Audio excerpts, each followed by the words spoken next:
11ஆம் வீடு அப்படிங்கிறது ஆசைகள் நிறைவேறுதல் அப்படிங்கிற மாதிரி. இப்ப ஒருத்தர் வந்து சார் நான் இந்த போட்டியில வந்து பங்கு பெறேன். இதுல நான் என்னுடைய ஆசை என்னன்னா நான் நிறைய வந்து மதிப்பெண் வாங்கி எனக்கு அந்த சீட் கிடைக்கணும் அப்படின்னா இந்த 11ஆம் பாவம் அப்படிங்கிறது வெற்றி ஸ்தானம்.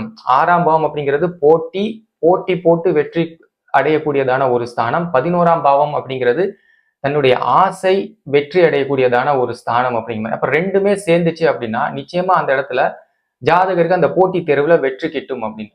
அப்ப ஒரு போட்டி தேர்வு அப்படின்னா அந்த 6ஆம் வீடை நம்ம நிச்சயமா பார்க்கணும்.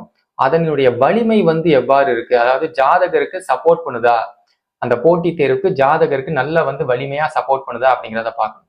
அதுக்கு அடுத்த விஷயம் என்ன அப்படின்னா முக்கியமா ஒவ்வொரு போட்டி தேர்வுக்கும் ஒவ்வொரு கிரகத்தினுடைய காரகத்துவம் இருக்கு. ஒவ்வொரு கிரகம் வந்து நமக்கு நல்லா இருக்கணும் அப்படிங்கிற மாதிரி. இப்ப முக்கியமா இந்த மருத்துவம் அப்படின்னு எடுத்துக்கிட்டா மருத்துவத்துக்கு பிரதான கிரகமே சூரியன் தாங்க ஆக்சுவலா. அப்ப ஒருவருடைய ஜாதகத்துல சூரியன் வந்து ரொம்ப நல்ல நிலைமையில இருந்துச்சு அப்படின்னா நிச்சயமா அவர் வந்து மருத்துவர் ஆகக்கூடிய தகுதி வந்து 100% இருக்கும்.